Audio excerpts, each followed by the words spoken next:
ಧರ್ಮಸ್ಥಳದಲ್ಲಿ ಶವಗಳನ್ನು ಹೂತಿಟ್ಟ ಪ್ರಕರಣಕ್ಕೆ ಸಂಬಂಧಪಟ್ಟ ಹಾಗೆ ಇದೀಗ ಮತ್ತೆ ಈ ಪ್ರಕರಣ ಹೈಕೋರ್ಟ್ ಮೆಟ್ಟಿಲೇರಿದೆ. ಸೌಜನ್ಯ ತಾಯಿ ಕುಸುಮಾವತಿ ಸಾರ್ವಜನಿಕ ಹಿತಾಸಕ್ತಿ ಅರ್ಜಿಯನ್ನ ಹೈಕೋರ್ಟ್ಗೆ ಸಲ್ಲಿಸಿದ್ದಾರೆ.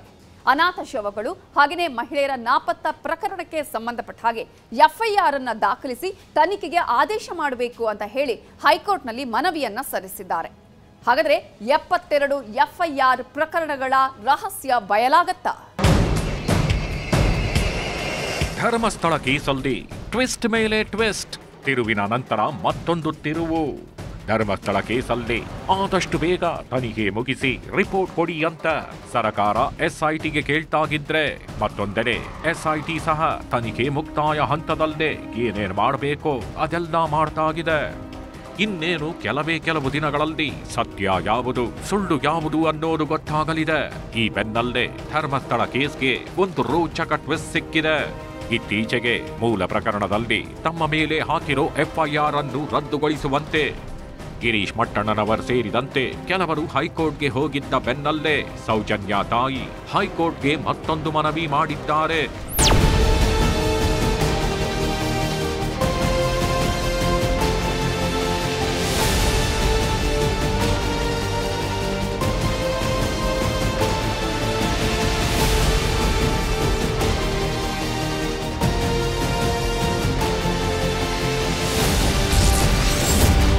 ಧರ್ಮಸ್ಥಳ ಮಹಿಳೆಯರ ನಾಪತ್ತೆ ಕೇಸ್ ಪ್ರತ್ಯೇಕ 74 ಎಫ್ಐಆರ್ ದಾಖಲಿಸಿ ತನಿಖೆಗೆ ಆದೇಶಿಸಿ. ಸೌಜನ್ಯ ತಾಯಿಯಿಂದ ಹೈಕೋರ್ಟ್ಗೆ ಪಿಐಎಲ್. ಇತ್ತೀಚೆಗೆ ಹೈಕೋರ್ಟ್ಗೆ ಗಿರೀಶ್ ಮಟ್ಟಣ್ಣನವರ್, ಮಹೇಶ್ ಶೆಟ್ಟಿ ತಿಮರೋಡಿ, ಜಯಂತಿ ಮೊದಲಾದವರು ದೂರು ಸಲ್ಲಿಸಿ ಚಿನ್ನಯ್ಯ ಕೊಟ್ಟ ದೂರಿನ ಆಧಾರದಲ್ಲಿ ಪೊಲೀಸರು ತಮ್ಮ ವಿರುದ್ಧ ಹಾಕಿದ ಎಫ್ಐಆರ್ ರದ್ದುಗೊಳಿಸಬೇಕೆಂದು ಮನವಿ ಮಾಡಿದ್ರು. ಜೊತೆಗೆ ತಮ್ಮನ್ನು ಹಲವಾರು ಗಂಟೆಗಳ ಕಾಲ ವಿಚಾರಣೆ ನಡೆಸಿ ಮತ್ತೆ ನೋಟಿಸ್ ನೀಡುತ್ತಿದ್ದಾರೆಂದು ದೂರಿಕೊಂಡಿದ್ರು. ಹಾಗಾಗಿ ಹೈಕೋರ್ಟ್ ಮೂಲ ಪ್ರಕರಣದ ತನಿಖೆಯನ್ನೇ ತಡೆ ಹಿಡಿದು ಇನ್ನು ನೋಟಿಸ್ ನೀಡದಂತೆ ಸೂಚಿಸಿತ್ತು. ಈ ಮಧ್ಯೆ ಸೌಜನ್ಯ ತಾಯಿ ಹೈಕೋರ್ಟ್ಗೆ ಮತ್ತೊಂದು ಪಿಐಎಲ್ ಸಲ್ಲಿಸಿದ್ದಾರೆ. ಸೌಜನ್ಯ ತಾಯಿ ಕುಸುಮಾವತಿ ಹೈಕೋರ್ಟ್ಗೆ ಮತ್ತೊಂದು ಸಾರ್ವಜನಿಕ ಹಿತಾಸಕ್ತಿ ಅರ್ಜಿಯನ್ನು ಸಲ್ಲಿಸಿದ್ದಾರೆ. ಧರ್ಮಸ್ಥಳದಲ್ಲಿ ನಡೆದ ಅನಾಥ ಅಸಹಜ ಸಾವು ಪ್ರಕರಣಕ್ಕೆ ಸಂಬಂಧಿಸಿ ಅರ್ಜಿ ಸಲ್ಲಿಸಿದ್ದು. ಸುಮಾರು 74 ಅಸಹಜ ಸಾವು ಮಹಿಳೆಯರ ನಾಪತ್ತೆ ಕೇಸ್ಗಳನ್ನ ತನಿಖೆ ನಡೆಸಲು ಆದೇಶಿಸಬೇಕೆಂದು ಮನವಿ ಮಾಡಿದ್ದಾರೆ. ಇವೆಲ್ಲ ಪ್ರಕರಣಗಳಿಗೆ ಸಂಬಂಧಿಸಿ ಪ್ರತ್ಯೇಕ ಎಫ್ಐಆರ್ ಹಾಕಿ ತನಿಖೆ ನಡೆಸಲು ಆದೇಶಿಸಬೇಕು. ಧರ್ಮಸ್ಥಳ ಠಾಣೆಯಲ್ಲಿ ಹಲವು ನಾಪತ್ತೆ ಪ್ರಕರಣಗಳು ದಾಖಲಾಗಿವೆ. ಆ ಎಲ್ಲ ಮಹಿಳೆಯರ ಮಿಸ್ಸಿಂಗ್ ಕೇಸ್ಗಳಿಗೆ ಪ್ರತ್ಯೇಕ ಎಫ್ಐಆರ್ ಹಾಕಿ ತನಿಖೆ ನಡೆಸಬೇಕು.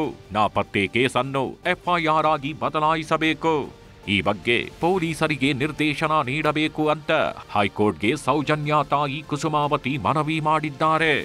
ಧರ್ಮಸ್ಥಳದಲ್ಲಿ ನೂರಾರು ಮೃತದೇಹಗಳನ್ನು ಹೂತಿಟ್ಟಿದ್ದಾರೆ ಎನ್ನಲಾದ ಪ್ರಕರಣದ ಬಗ್ಗೆ ವಿಶೇಷ ತನಿಖಾ ತಂಡ ನಡೆಸುತ್ತಿದ್ದ ತನಿಖೆಗೆ ಹೈಕೋರ್ಟ್ ಈಗಾಗಲೇ ತಡೆ ನೀಡಿದೆ.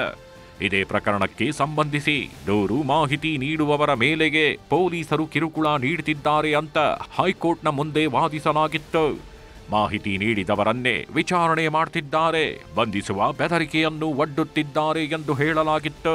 ಪ್ರಕರಣ ಸಂಬಂಧ ಪ್ರಕರಣದಲ್ಲಿ ದೂರುದಾರರಾಗಿರುವ ವಿಠ್ಠಲ್ ಗೌಡ, ಗಿರೀಶ್ ಮಟ್ಟಣ್ಣನವರ್, ಮಹೇಶ್ ಶೆಟ್ಟಿ ತಿಮರೋಡಿ ಮತ್ತು ಟಿ ಜಯಂತ್ ಅವರುಗಳಿಗೆ ಕಿರುಕುಳ ನೀಡಬಾರದು ಎಂದು ನ್ಯಾಯಪೀಠ ಈ ಹಿಂದೆ ಪೊಲೀಸರಿಗೆ ಸೂಚನೆ ನೀಡಿತ್ತು. ಈ ಮಧ್ಯೆ ಕುಸುಮಾವತಿ ಹೊಸ ಅರ್ಜಿ ಸಲ್ಲಿಸುವ ಮೂಲಕ ಪ್ರಕರಣಕ್ಕೆ ಮತ್ತೊಂದಿಷ್ಟು ಕುತೂಹಲ ಮೂಡಿಸಿದೆ. ಕ್ಲೈಮ್ಯಾಕ್ಸ್ ಹಂತಕ್ಕೆ ತಲುಪಿದ ಬುರುಡೆ ಕೇಸ್. ಧರ್ಮಸ್ಥಳದಲ್ಲಿ ನಾನೇ ನೂರಾರು ಶವ ಹೂತಿದ್ದೇನೆ, ಹೂತಿರುವ ಜಾಗವನ್ನ ತೋರಿಸ್ತೇನೆ ಅಂತ ಮಾಸ್ಕ್ ಮ್ಯಾನ್ ಚಿನ್ನಯ್ಯ ಸಂಚಲನ ಸೃಷ್ಟಿಸಿದ್ದ. ಇದು ರಾಜ್ಯ ಮಾತ್ರವಲ್ಲ, ದೇಶಾದ್ಯಂತ ಸದ್ದು ಮಾಡಿತ್ತು. ರಾಜ್ಯ ರಾಜಕಾರಣಿಗಳ ಮಾತಿನ ಯುದ್ಧಕ್ಕೂ ನಾಂದಿ ಹಾಡಿತ್ತು.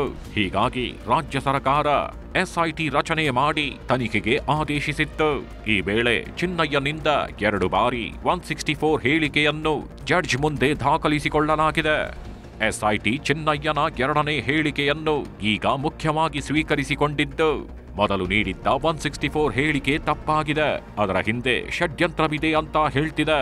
ಇದೀಗ ಪ್ರಕರಣದ ತನಿಖೆ ಕ್ಲೈಮ್ಯಾಕ್ಸ್ ಹಂತಕ್ಕೆ ಬಂದು ನಿಂತಿದೆ. ನ್ಯಾಯಾಲಯದಲ್ಲಿ ಎಸ್ಐಟಿ ಇದನ್ನು ಹೇಗೆ ಸಾಬೀತುಪಡಿಸುತ್ತದೆ ಕಾದು ನೋಡಬೇಕು. ಚಿನ್ನಯ್ಯ ಉಲ್ಟಾ ಹೊಡೆದಿದ್ದೇಕೆ ಅನ್ನೋದು ತನಿಖೆ ಆಗ್ಬೇಕು. ಮಟ್ಟಣ್ಣನವ ಸೌಜನ್ಯ ತಾಯಿ ಕುಸುಮಾವತಿ ಒಂದಷ್ಟು ಆರೋಪಗಳನ್ನು ಮಾಡಿದ್ದಾರೆ. ಚಿನ್ನಯ್ಯ ಕಳೆದ 2 ವರ್ಷಗಳಿಂದ ಮೃತದೇಹಗಳನ್ನ ಹೂತು ಹಾಕಿರೋದಾಗಿ ಸತ್ಯ ಹೇಳ್ತಾಗಿದ್ದ. ಆತ ಎಸ್ಪಿ ಮುಂದೆ, ನ್ಯಾಯಾಲಯದಲ್ಲಿ ನ್ಯಾಯಾಧೀಶರ ಮುಂದೆ, SIT ಮುಂದೆಯೂ ಸತ್ಯವನ್ನೇ ಹೇಳ್ತಾಗಿದ್ದ. ಆತ ಉಲ್ಟಾ ಹೊಡೆದಿದ್ದರ ಹಿಂದಿರುವ ಷಡ್ಯಂತ್ರದ ಬಗ್ಗೆ ತನಿಖೆ ನಡೆಯಬೇಕಾಗಿದೆ. ಆತ ಈ ಹೇಳಿಕೆ ನೀಡಲು ಕಾರಣವೇನು, ಅದರ ಹಿಂದಿರುವವರು ಯಾರು ಎಂಬುದನ್ನ ತನಿಖೆ ನಡೆದು ಸತ್ಯ ಹೊರಬರಬೇಕಾಗಿದೆ ಅಂತ ಆಗ್ರಹಿಸಿದ್ದಾರೆ ಮಟ್ಟಣ್ಣನವ.